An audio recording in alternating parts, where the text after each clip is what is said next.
Supervisor, Mr. Wayne Van.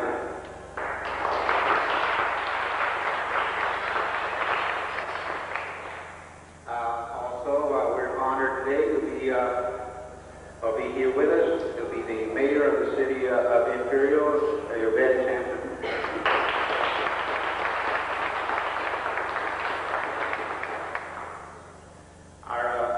Imperial County Assistant Personnel Director has been very instrumental to help me put this together, Nellie Merriman.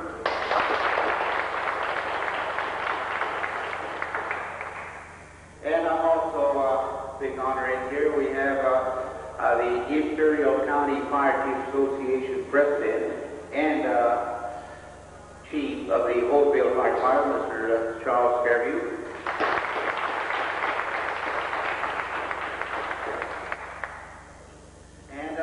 We have also the city manager from the city of Imperial, Mr. Paul Richards. And Councilman Lynn Shores.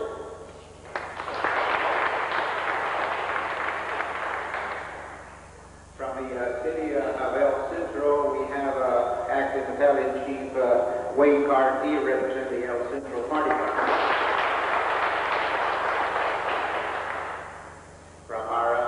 Neighboring city, border city of the city of Mexicali, we have a couple of representatives from the Mexicali Fire Department, which is Captain Rene Rosado. He's a captain, and also is Captain Daniel Gamboa.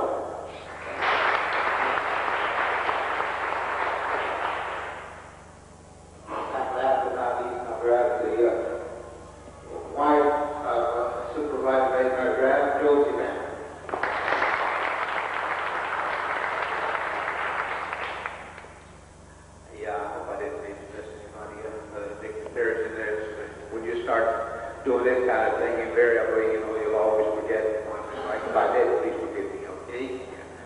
But I'd like to start out here with introduce some of my staff, and the man that's very instrumental in getting this academy going and has been spearheading the training program. I would like to introduce Captain Brett Nippers.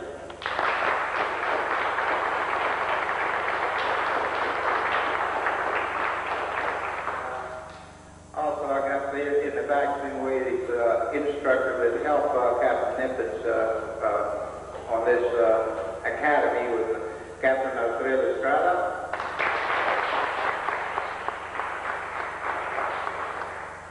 Captain Tony Marino.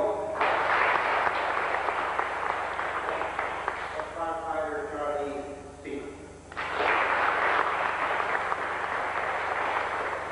Walking right behind me, another instructor who helped us out would be Alvaro Beltran.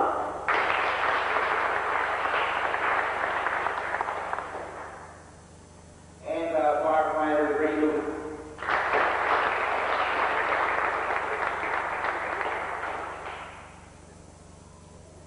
At this time, really, I would like to call Captain Nippers to please introduce the class of cadets. Thank you, Chief. Good morning. One of us standing behind the Chief ENC was firefighters Lee Steele.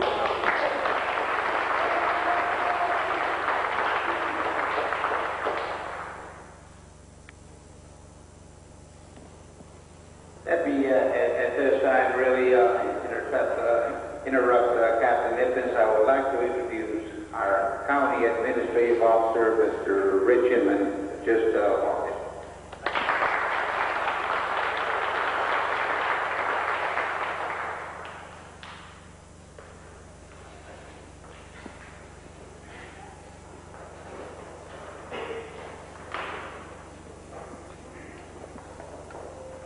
Okay, first off, I'd like to congratulate these guys. They put a lot of work and effort into this academy.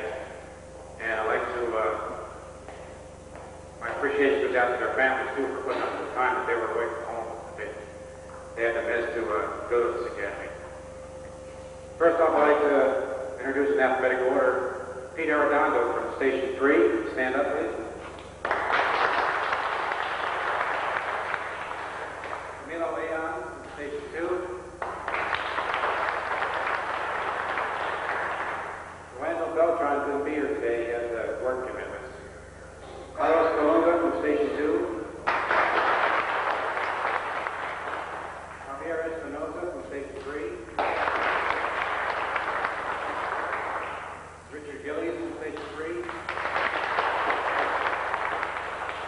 Faradona Stretch.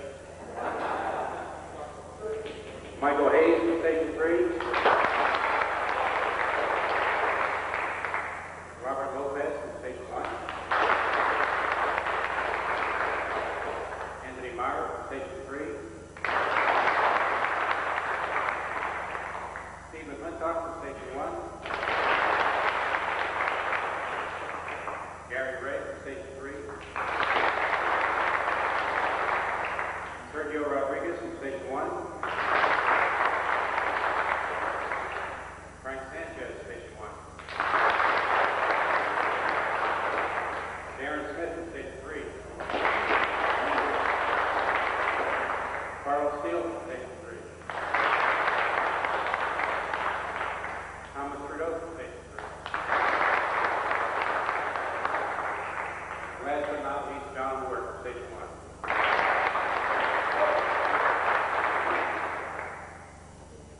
I'd like to thank all the instructors that helped out on the academy. They're a great help to me. Without them, I couldn't put it on.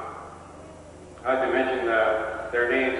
Some of them aren't here today, but Joe Buzo, Assistant Chief, Lon Hettinger, Captain Hettinger, Captain Estrada, Captain Marino, Captain Seaman, Albert Beltran, Ernesto Solis, Ignacio Colunga, Tony Garcia, Brad Garrison, John Green, Mark Hammerness, J.R. Hatfield, Robert Scott, and Joe Villanueva, Joe B.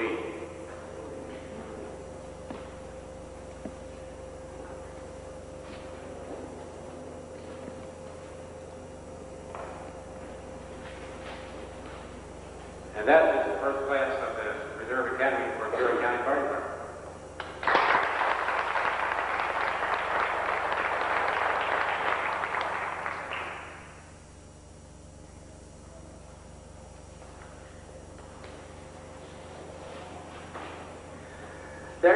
There you have them, ladies and gentlemen.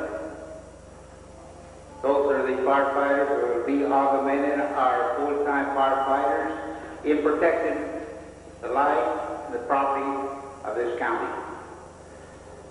Like I said, I feel real honored for making this the first class of firefighters that ever graduated in the Imperial County. However, you know, it wasn't an easy task, believe me. As you know, we just opened a new station in a township of CD last August. It wasn't long after that, you know, that due to the inexperienced personnel that we were getting, it was obvious that more training was necessary. You know, this group of dedicated firemen were nothing but a group of citizens just like you were a few months ago. And here all of a sudden, they were faced out there, facing that enemy, fire.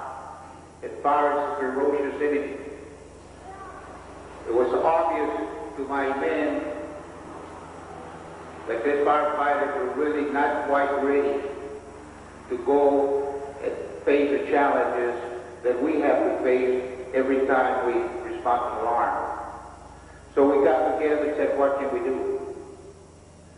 But ladies and gentlemen, there's one thing that I'm very proud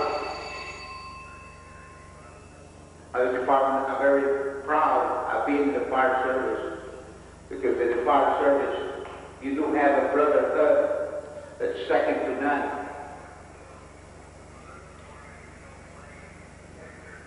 My staff meeting in December, when this came up, we got together as a team that we are. And when we have a problem, we all chip in there and say, how can we do it? The idea popped up, the only way we could do it, because these men were working full time. This is for their bread and butter. This is for the support of the family comes and their full-time job. We had to do whatever we were going to do outside of their working hours. They said the best thing to do is try to train them on weekends. I am very proud to say I presented the problem to our training officer, Brett Nippens. He said, Chief, my honest, I can work up a curriculum, and we can work it on weekends. Outside today, they don't work on weekends. We can have this academy on weekends. I said, fine, we can do that. However, we have two little problems. We don't have the necessary funds, and there's bringing you in on Saturdays details something that we're kind of short of, the same way as overtime money. I said, can we do something? Will you be willing to change your work schedule?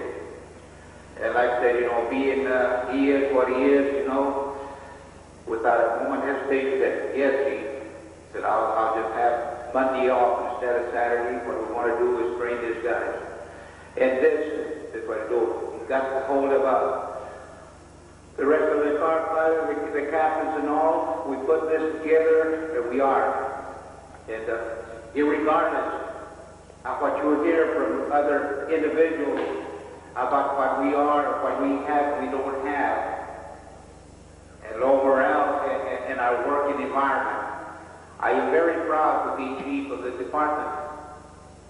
I am very proud of each and every one of my men, because I know that they're all with us. We're a team when it comes to firefighting, when it comes to tasks that have to be done. A task that is for the best interest of the fire department, for the best interest of the community. I can always count on them to be with me. And this class was completed satisfactorily, because it wasn't really something that one or two or three men did. If not, it was teamwork. Teamwork of all the departments. Everybody was on duty that Saturday would work. Everybody would want to volunteer to come in and get as instructors. They would come in. And this is how this takes place. This is what we are. This is who protection communities in here. We're very, very proud of what we have, what we are, and definitely very proud to augment our forces with this 17 cadet firefighters that today will get to be or get assigned to augment our not only Station 1 but Station 2 that's in Heber and Station 3 that's in Sealy. I thank you very, very much.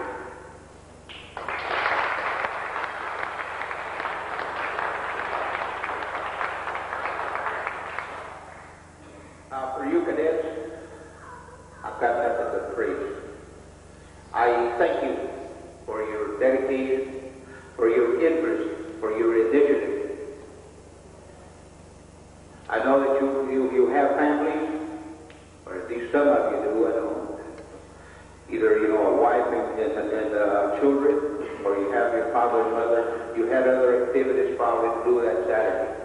But you undertook and took the oath that you wanted to be a reserve firefighter for this department. And as you know now, it wasn't easy. But I appreciate each and every one of you for sticking with it and getting with it. And of course, the training, just because you went through this 9 weekends of training, you're not done. I wanted to train you because the basis for any fire department, is training. If you do not have training, you really don't have a fire department. And the only substitution I have for training, guys, is more training. So don't think for a second that your training is done.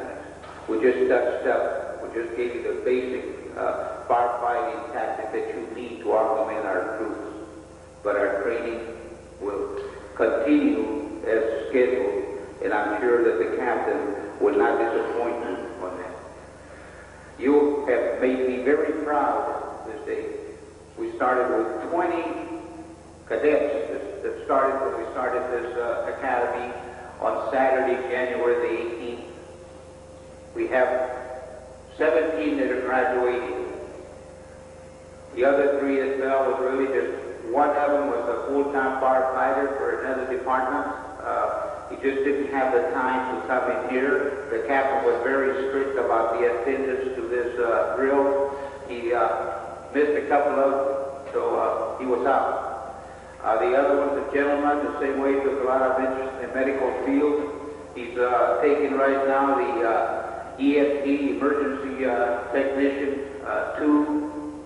That's same way, you know, it's quite a bit studying to do that. He had some training doing Saturdays, so he could do it, so he dropped out. And out of the 20, we only had 1 failure. The other 17 are right here. Guys, thank you. Keep up the good work. The training is like that. It's not completed. We're going to continue, but now you know what it is. I hope that you will stick with me, and we're going to make some good firefighters out of it.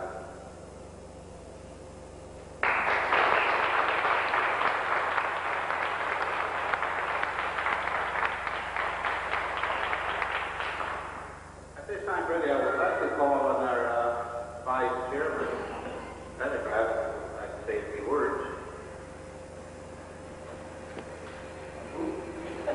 Vice Chairman, of course, right way back. I'm sorry.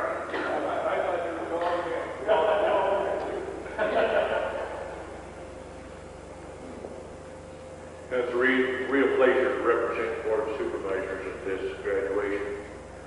I've been fortunate. I've been chairman of the Public Protection Committee, and we know what these people do.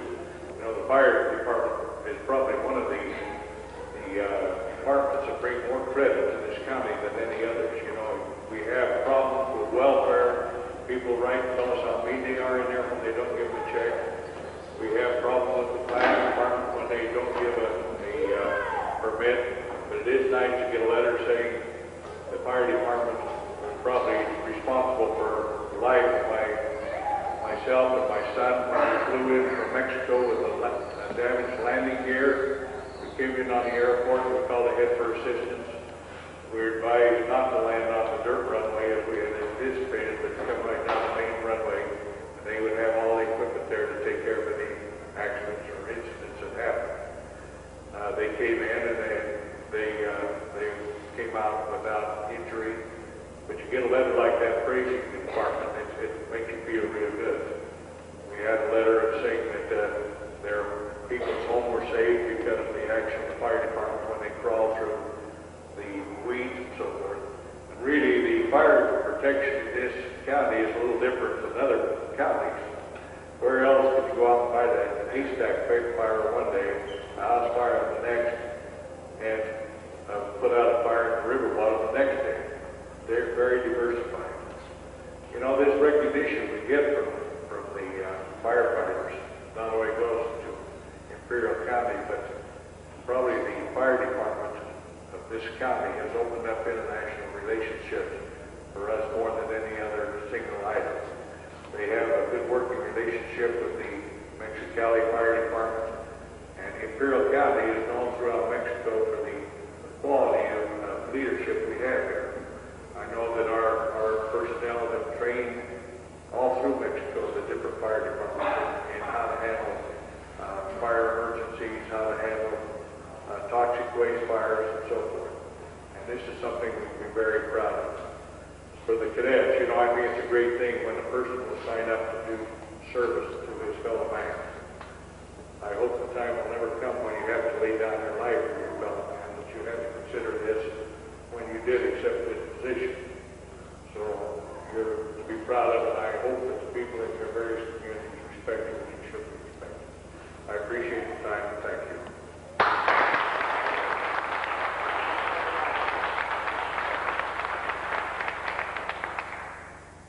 Thank you, Supervisor Pendergrass. Words are well taken, and hope we'll never let you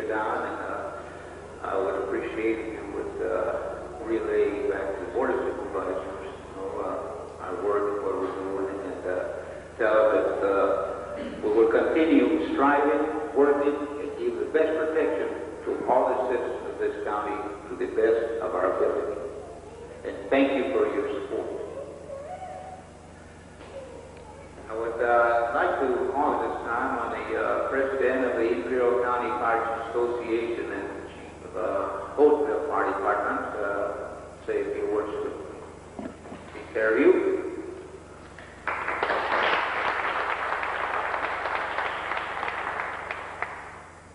Chief Benavides told me that I could take all the time I wanted. So I hope you don't have anything planned today. We always give Chief Benavides about 15 minutes at our meeting. We always tend to run a couple hours late, so it's payback time. Before I get started, I'd like to remind these gentlemen over here that Hopeville does have a lot of new housing in it, and now that you are already trained, we'd be more than happy to sign you up. I'd like to start by sharing an article with you that this article was written by Chief Ron Coleman, and Chief Coleman has recently been appointed as the state fire marshal for California.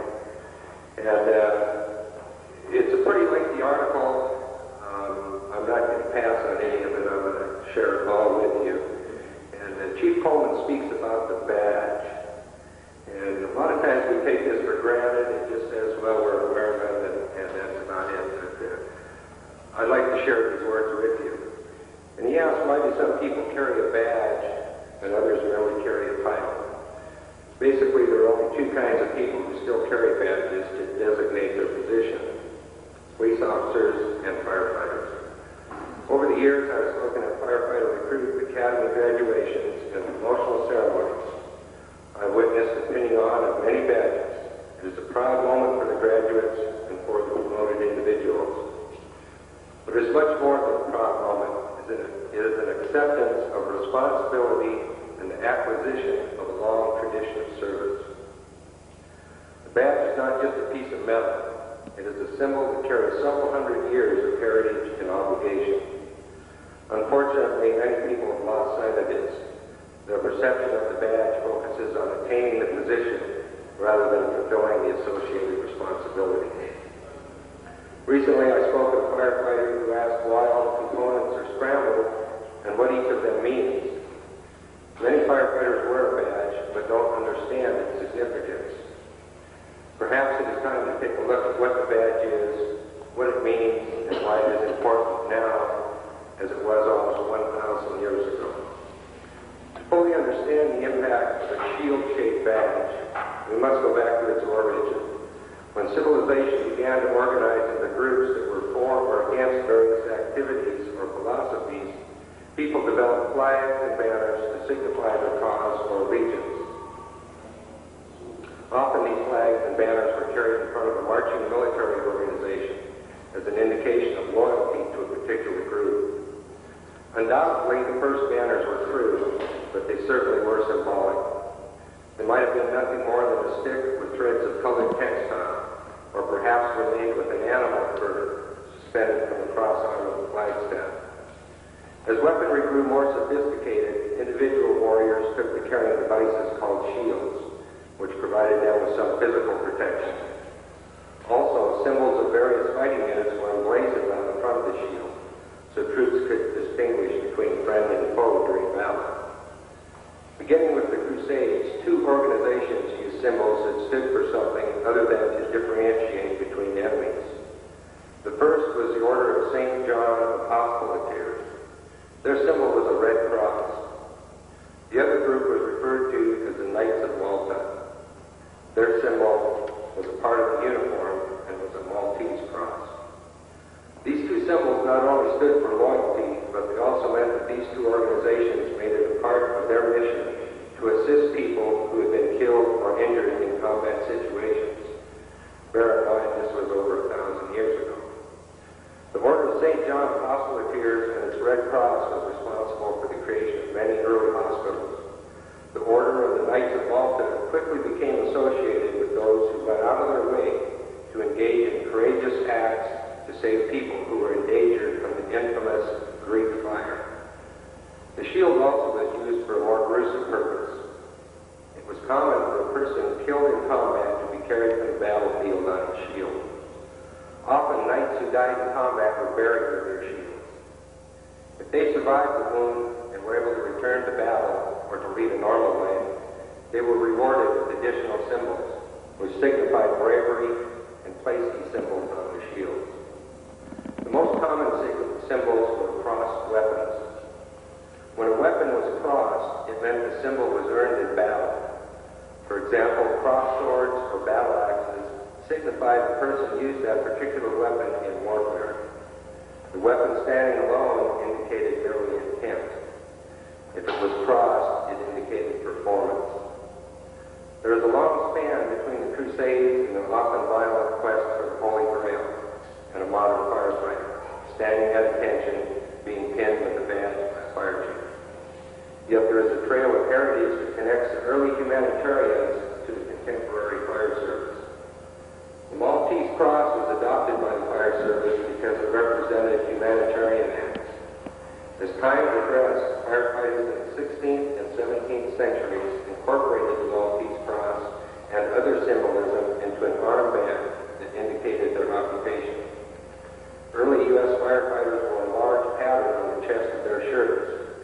These patterns were cut in the shape of a shield and had the name of the member's fire department embroidered across the shield.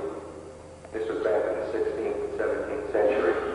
As you can see today in the back of these gentlemen's shirts, things haven't changed much. Other examples of heraldry in the fire service is the firefighter's cluster, which is a scramble of axes, nozzles, fire hose, and other devices used by firefighters. This is an extension of the notion that a person had to use these weapons in battle to earn the privilege of riding. If you look at some of the badges, they have a device that looks like a long pole with a ball at the end that has a flame shooting out of the top of the ball. This mechanism was a precursor to the red light and siren on top of the fire trucks. The pole was carried by a young man who was called a vamp. It was the vamp's job to run in front of volunteer firefighters, shouting a warning and carrying a torch, so people would know that a piece of fire apparatus was soon to follow. That symbol remains on our badge as an indication of our willingness to risk our lives in response, as well as on the fireground. Most badges have a continuous circle that resembles an unbroken rope or chain. This illustrates dedication and commitment to duty. Also appearing on some badges is an animal, usually a phoenix. The phoenix is used as a symbol of rebirth after fire. According to the myth, as the phoenix would grow old, it would build a nest out of a pile of sticks and start it on fire. After the nest was consumed by the flames and the ashes cooled, a small worm would emerge from the ashes. This worm would go through a series of metamorphoses until it became the beautiful bird once again. This process would occur repeatedly, constantly renewing the phoenix to its youthful beauty. Another commonly used device in the design of badges is placing something on the badge that indicates what rank the person who wears it holds within the organization. Some firefighters have a scramble that indicates they operate the tools. Drivers often are given a symbol that resembles a piece of apparatus. It is common for company officers to have trumpets on their badges and for chiefs to have cross trumpets. Why do firefighters wear silver badges and chiefs wear gold? The answer is found in society's view of each material. Gold is supposed to be a reward. It is used in the fire service as a clear indication of a level of achievement. Some people who have achieved high positions in the fire service wear badges that are not only made of gold, but decorated with precious stones. The badge is not just a sign of graduation, it's a symbol of commitment of a rich history. The shield that was once used to protect an individual in battle now symbolizes the responsibility of contemporary firefighters to place themselves between an emerging catastrophe so lives and property can be saved. No matter what its title, shape, size, or design, it remains a part of the uniform to remind us of our obligation. And as you fellows know, before you ever started this class, you As the president of the Imperial Valley Fire Chiefs Association, it's a pleasure to be here today and represent all of the Valley's fire chiefs in honoring some very special people. For it takes a very special person to be willing to run into a building that everybody else is running out of. The organization that you are now a part of is not a club. People's lives depend on your actions. Through dedication, training, and teamwork, you make the difference in the outcome of the emergency. The fire service was born as a volunteer organization, and still today, most communities would be without protection if it were not for the volunteers who put it on the line to protect and help their neighbors. You have completed your recruit training. Where you go from here is up to you. I'm here today as testimony to what a volunteer can do. 20 years ago, as a volunteer, I received my first set of turnouts. Gentlemen, all of us here today, and all the firefighters of the world, salute you for what you have accomplished and what you will accomplish in the future.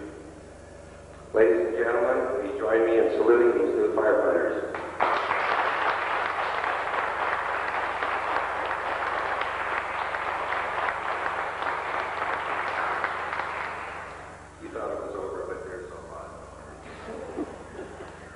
There's another group of people that I would like to salute today.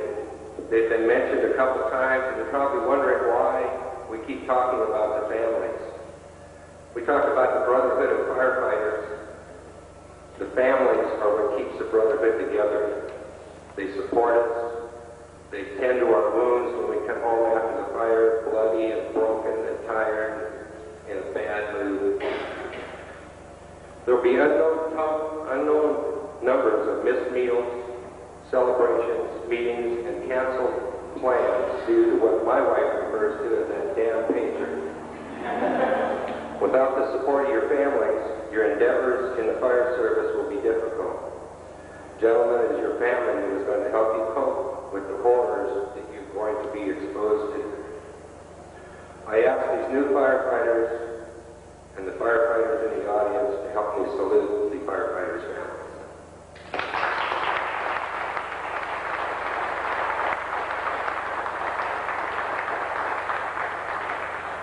Chief, thank you.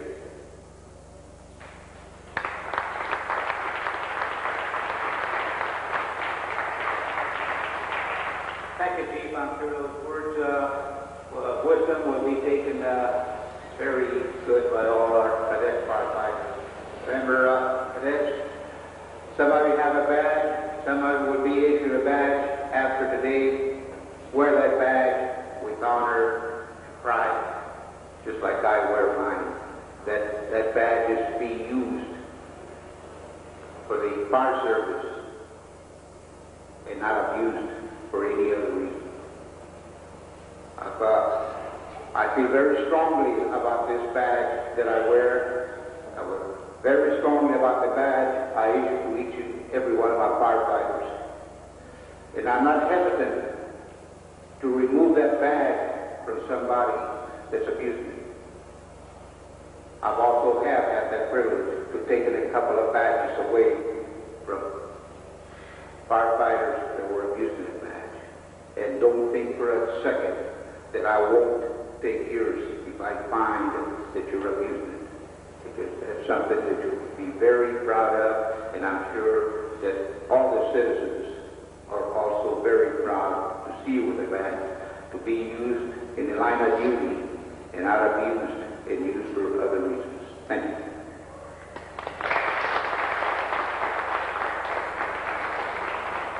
I would like once again to call on Captain Nicholas.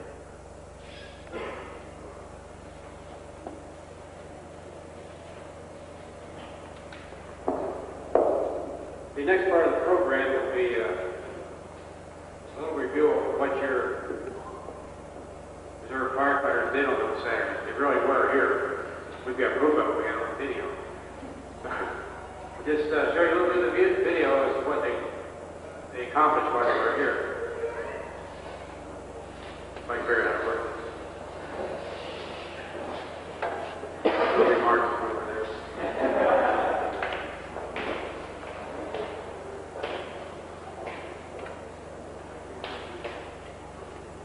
Good so far. And this first part is hose evolution. This is where the fellows learn different hose lays, how to load the hose on the trucks, how to connect it to a hydrant, which is what they're doing right now.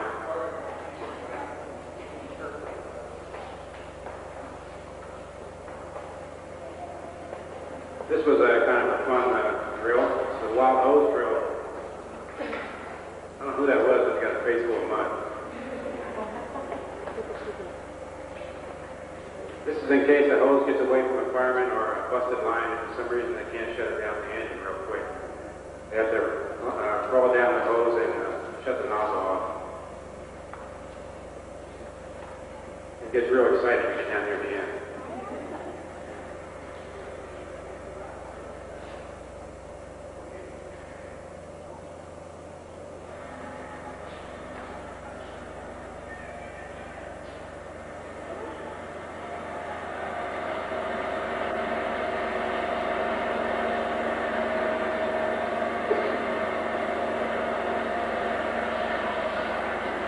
Had a little truck there. There we go.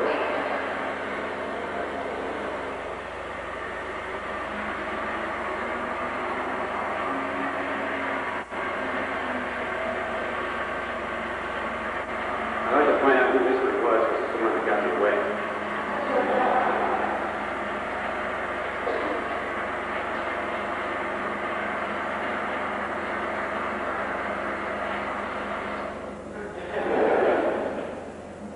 This part of the program was a vehicle identification class. You thought your sons and husband were done breaking up toys? Well, they bust up this car pretty good. It's Captain Hedger. He's giving the instruction. I was the assistant. It's one of the cars that they took apart. Is that the chief's car? He wouldn't let us work with his. Trying to get him to bring a Mercedes out.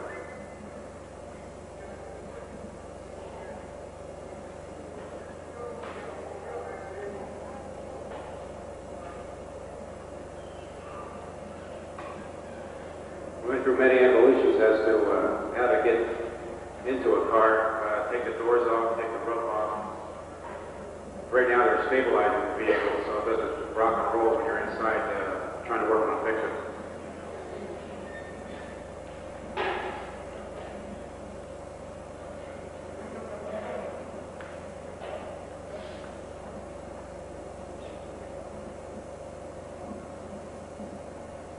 If you watch real close, you'll see Captain Hedger do a dance.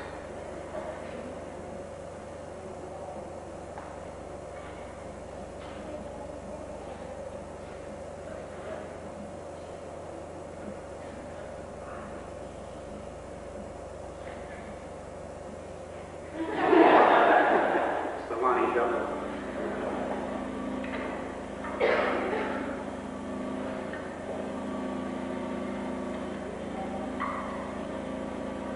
What they're doing now is using the jaws of the spreaders to spread apart the door and break the water.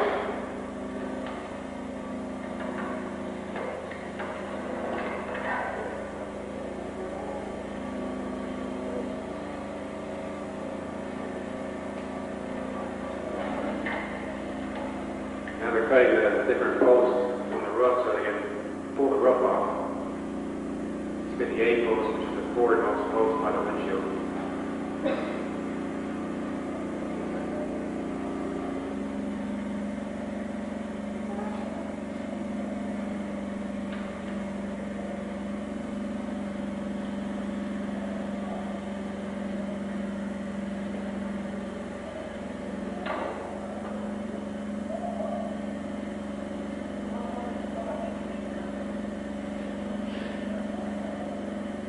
They made 2 cuts on each side of the roof so they could pull the roof back. We just had to run into a rainbow while we were out there. It was a good shot.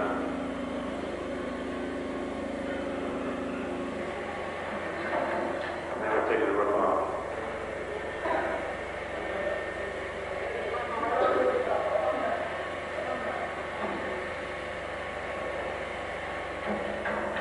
And presto, a convertible.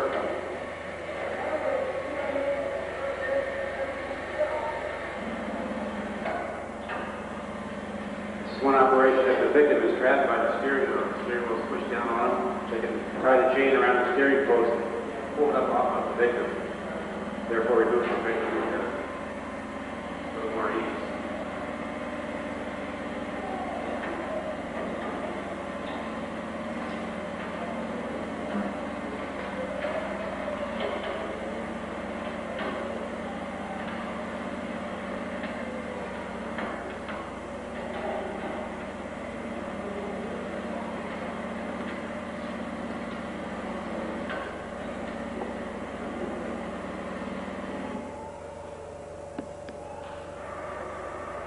This is the live guard training we had Saturday over here at Imperial. We had a search and rescue drill, which is just before what we're going to do now. Safety talk first, pointing out all the safety precautions to take, make sure everybody understands what they're supposed to do if somebody gets injured.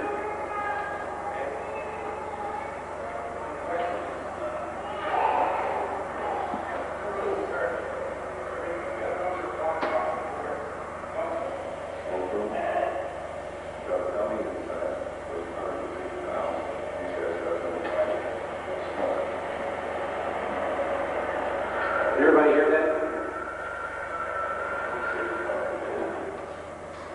If you can't, what he's saying is there's a rescue dummy inside the building. They'll have to search 2 rooms. The rooms are filled with smoke from smoke bombs being set off. So they have to go in there in teams. They're all different teams. And we search the room, find the dummy, and drag him out. The dummy weighs approximately 150, 160 pounds.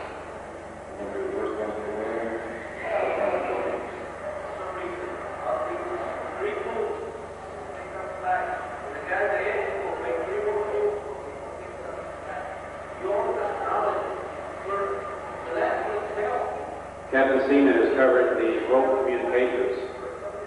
Different tugs on the ropes mean different things to each fireman. One tug would be advanced, I'm okay. 2 tugs is advanced line, so forth. 4th tug is I need help. Get somebody there to help me.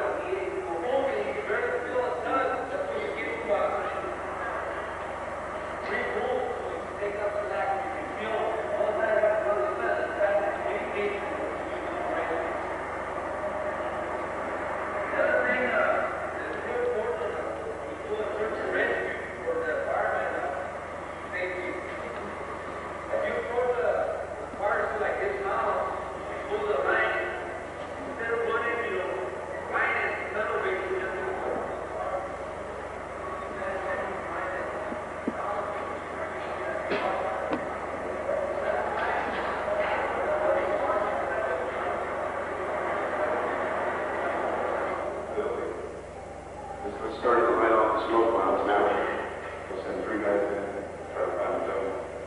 These are the smoke bombs. And the other stuff, that's what we said. You can see the roof's filled out. Smoke's traveling to the ceiling. Smoke will smell or could even smell. When did the smoke build up in the room, so by the time the firefighters got inside, their vision was almost 0. Is that correct?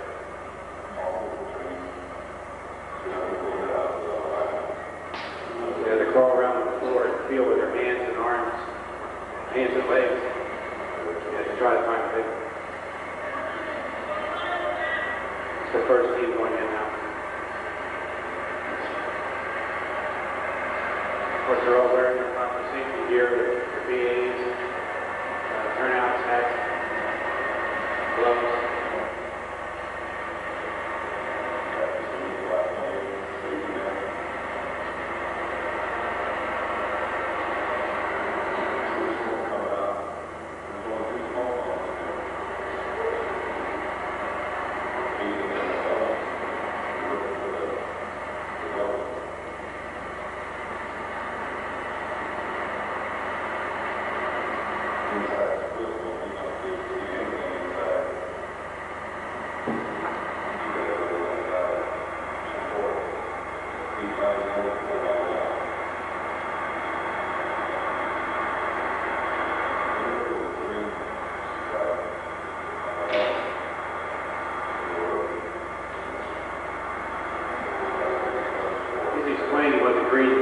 stripe on the helmet means that they're a rookie.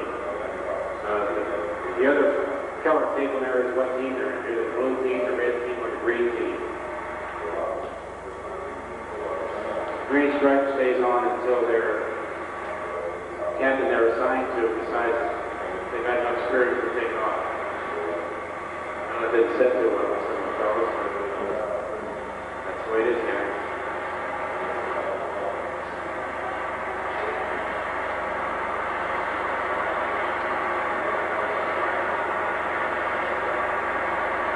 I think they found a dummy down there. They're riding out the front door.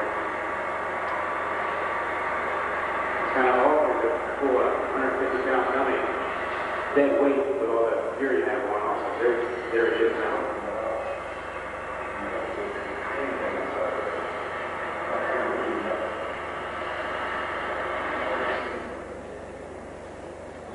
As Mr. Van Dyke was saying, our drill got interrupted with a plane crash.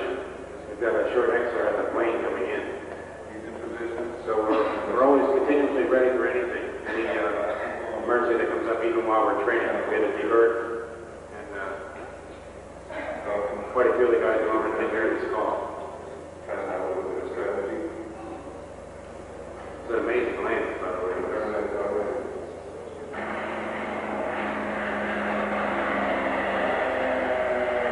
Plane just did a flyover. It's missing one of its landing gear on I believe the left wing. There's no front landing gear shown. We just made a flyby. You may make another for sure. Just assessment.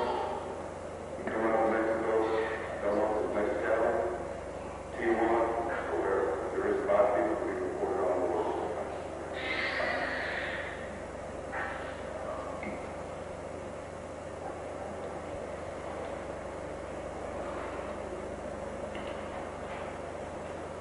Ground blue, looks like just one flyby.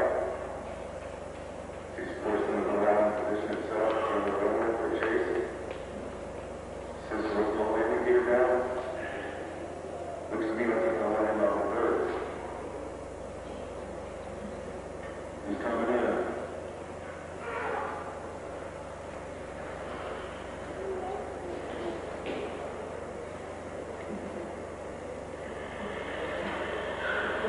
He's coming in.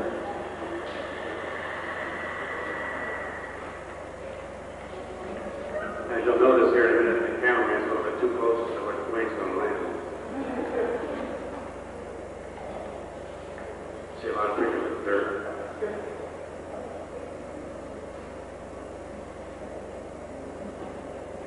Move down. Just before the chasing.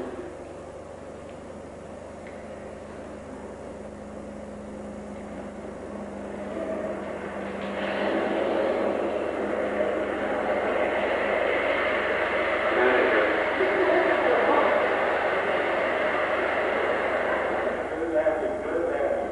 You made a good landing. Tell what you got. One out, 2 out, 3 out.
Yeah, the excitement's over. Now we're back to training.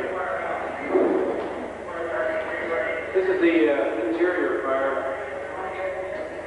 I'm explaining the phase of fire to the firefighters. What we do is we bring everybody into the room, set them down on the floor, and go over the different phases of fire, fire behavior. We actually light a fire in the corner of the room and let them watch the different phases as it goes through.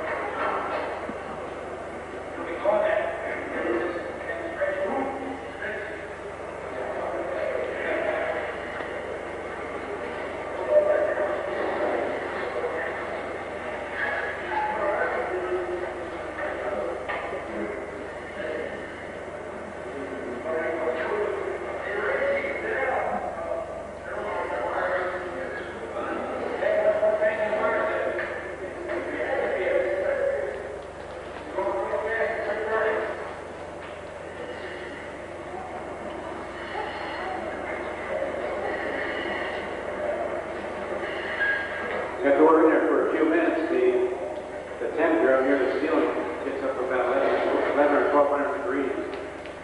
So down on the floor, it's somewhere between 100, 150, maybe 200 degrees. So it's a little warm in there, especially when we're all 18 of us packed in there kind of thing. But I didn't have anybody get up and try to run out. That's happened before.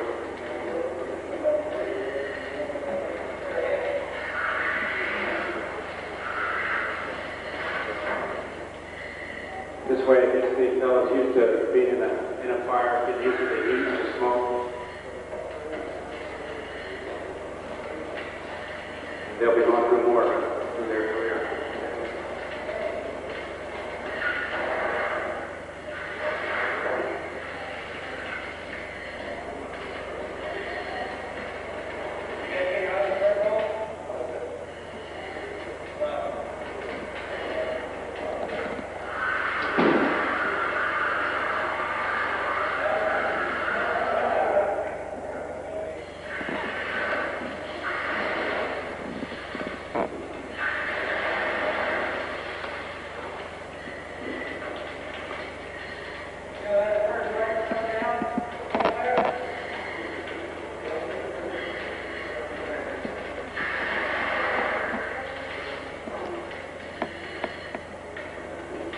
When we're inside this room, we have a safety officer, myself, lead instructor, and a safety guy on the hospital. Keeps the fire down and manageable so it doesn't run away. We're still inside. He's taking us from the outside, so it looks like outsiders.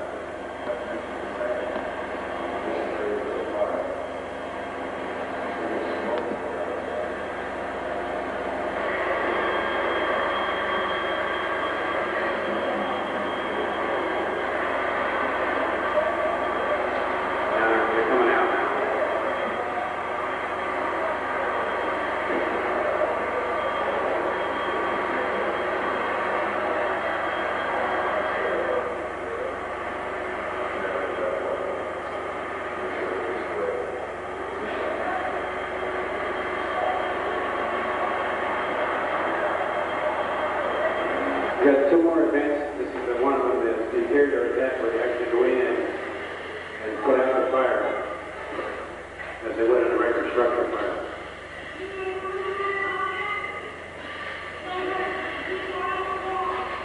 The instructors are showing the fire behavior also to reveal what's going in the burn room.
this evolution of the training, we just let the fire go, let the house burn down to the ground, and just have the guys watch and see the different characteristics of the fire.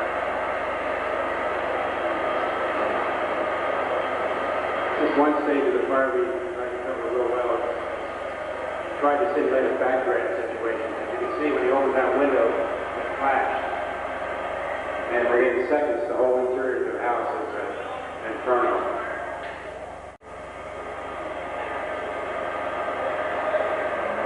Almost like a movie.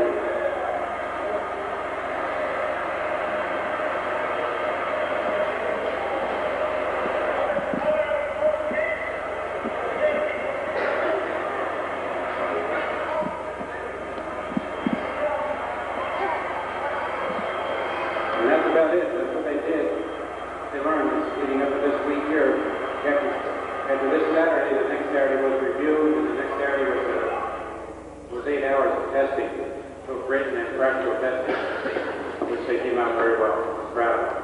Thank you, guys.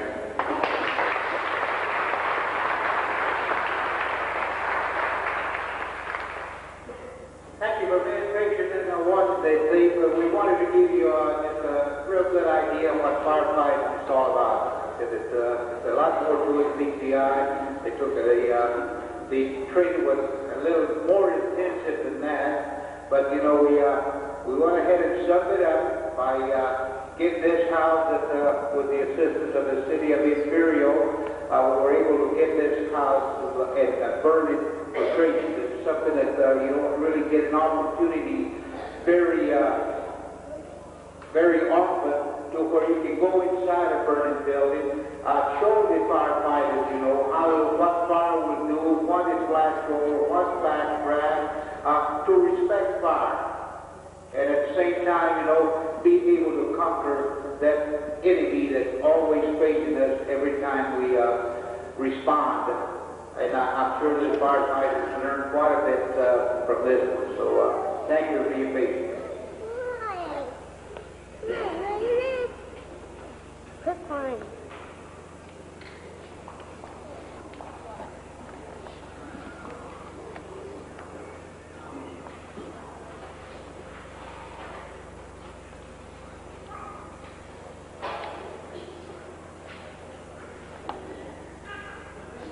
Okay, now the moment really has arrived in here.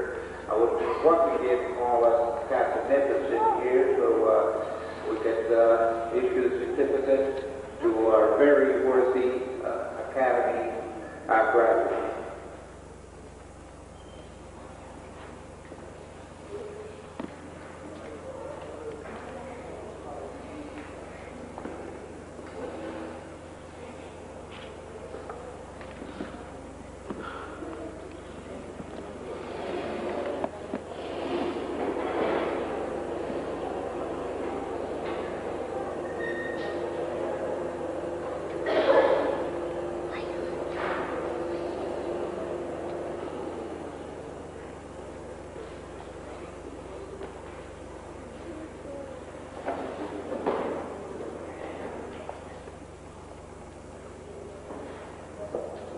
Okay, starting after the diplomas. John always complains that it's last, so this time it's going to be first. John Ward.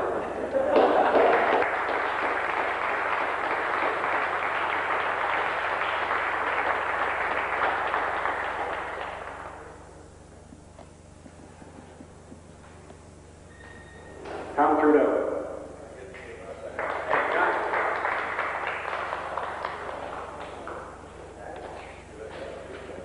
Carl Steele.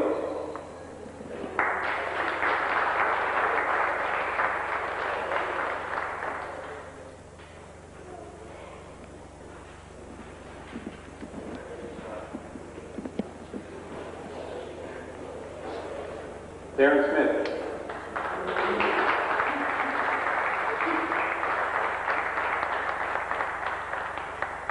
Frank Sanchez.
Javier Espinosa.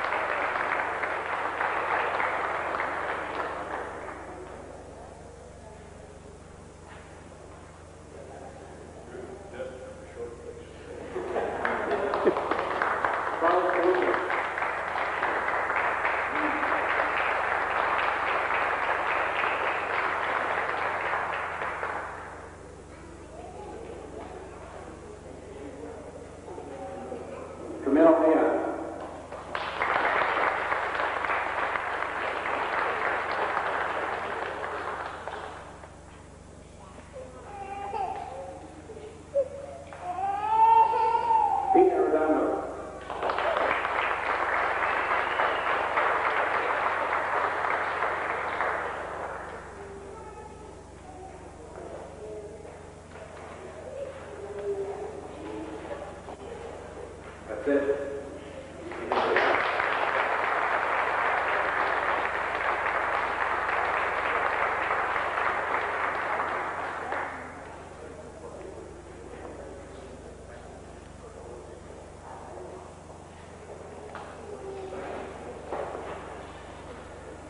There, ladies and gentlemen, those are the 17 cadets that have graduated from our academy. But it is a custom in the fire service, anytime we have a class or course like this, they always try to pick an individual that excelled and did an outstanding job in all the phases that they were trained in. And that was the case, same way in this first class of the academy that we have completed today. I am very honored, really, at this time, to name the outstanding reserve firefighter of the first class of the Imperial County Firefighter Reserve Academy, and that's Mr. Michael Hayes.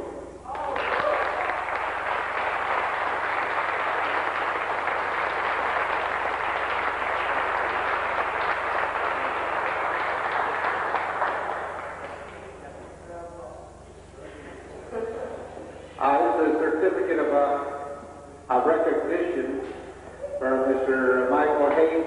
This is to certify that Michael Hayes is hereby awarded the certificate of recognition for outstanding achievement in class number 1 of the Imperial County Reserve Academy for the year of 1992, signed by Instructor Fred Nippes and me as the Fire Chief of Imperial County. Mike, congratulations.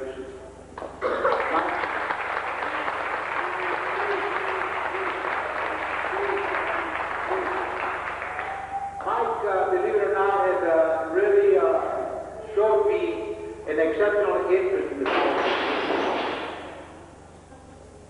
Believe it or not,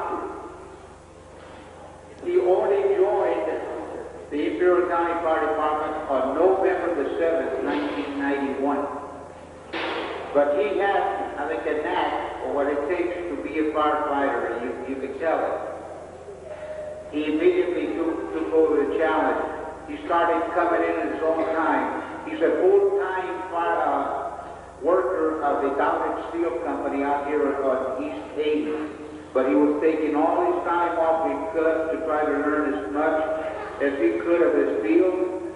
He enrolled as an EMT 1 at the Imperial County College, which EMT 1 is an emergency medical technician 1, which is both run along with firefighting. In accordance to his instructors, he's excelling also in the EMT 1 class by having very, very high grades. And that's what it takes to be a good firefighter. There's no doubt in my mind that Michael is going to make it. Again, Michael, congratulations.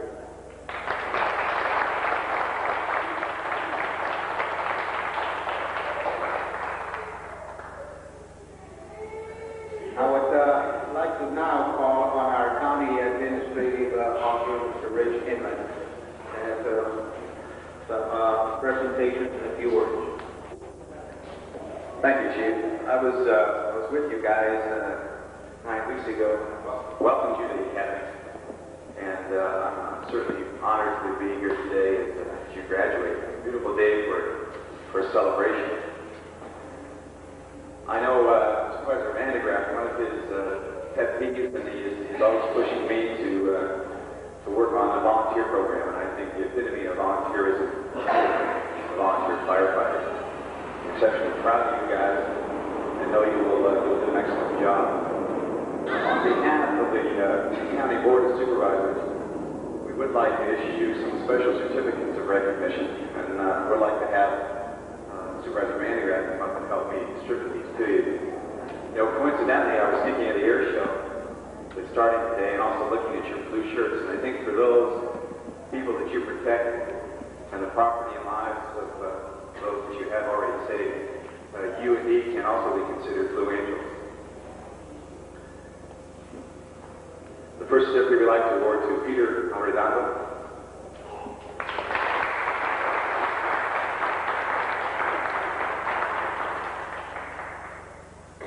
Camilo Ayón.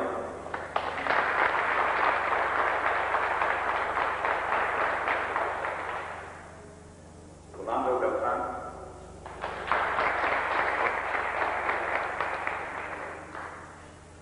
Carlos Colunga.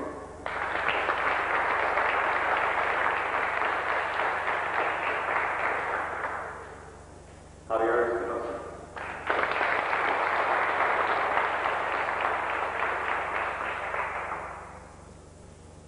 Richie Gillis.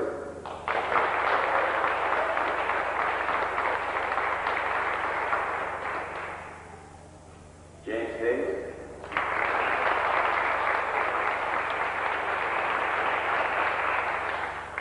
Robert Lopez.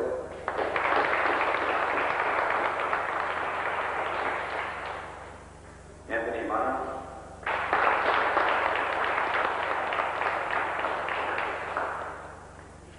Steve DeClinton.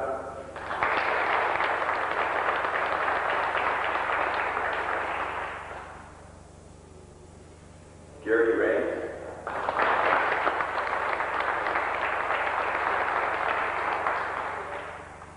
Sergio Rodriguez.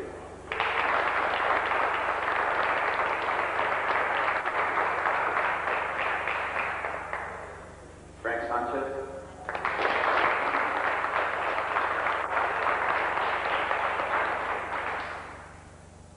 Darren Smith.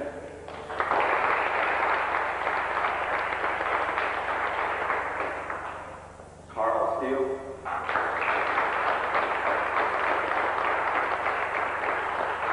Thomas Trudeau. John Ward.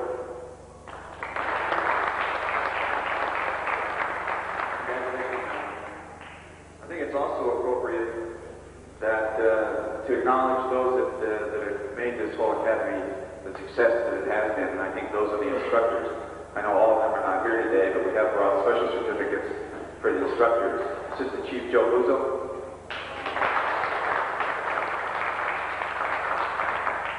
Captain Hedinger. Captain Niven.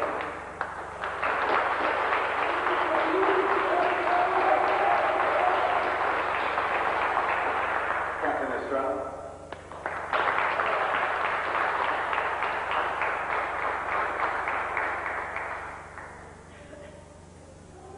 Captain Moreno.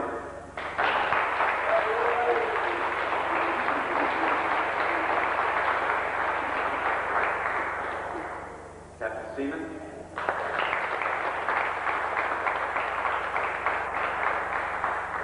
Albert Beltran.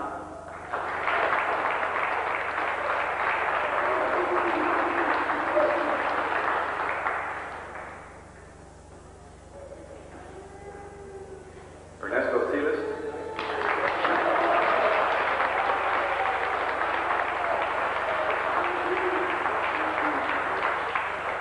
Brad Harrison.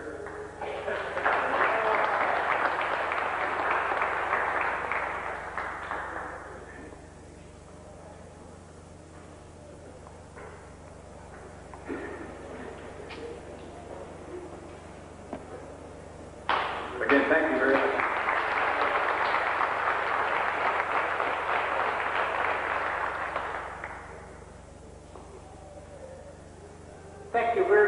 again thank you very kindly for being here with us today, and I would like to close again congratulating all my cadets. Job well done, and this is just the beginning. Last but not least, I would like to thank the families of these men. They're so willingly sharing those men with us. And I mean share with us because they do. You know, I know a lot of times they leave you. If I may use the expression, a hanging there, you know, because they pager went off or the call came in that they have to go and respond to an emergency. And there you go, you thought you were going somewhere or you thought you were going to do something and all of a sudden they're gone. Well, that is really very much appreciated by us. And we will have a short recess, just set up the table, and if you will join us for luncheon, would be greatly appreciated. Once again, thank you for being here with us on this great day. We are very proud of having you here with us.